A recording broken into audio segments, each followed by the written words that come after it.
Kembali lagi bersama saya, Ida Asman.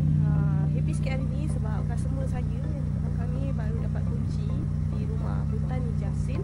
Customer ni dia special sikit di saya. Tania dapat kunci. So okey tak datang feedback berurusan saya. Dah tak pernah jumpa, tak pernah berurusan dekat depan mata, tapi percaya alhamdulillah. Tak tengok rumah tau customer ni. Terus apply, tanya banyak. So ni dulu masa dia apply tunang dia. So siapa yang masih bertunang, korang boleh apply rumah terus, okey? Dan sekarang alhamdulillah rezeki kahwin, orang cakap. Okey, bagi tahu feedback sikit. Tengok dia malu-malu. Mudah lah nak berusaha dengan Ira. Ni yang jujur punya tau. Dia paling jujur.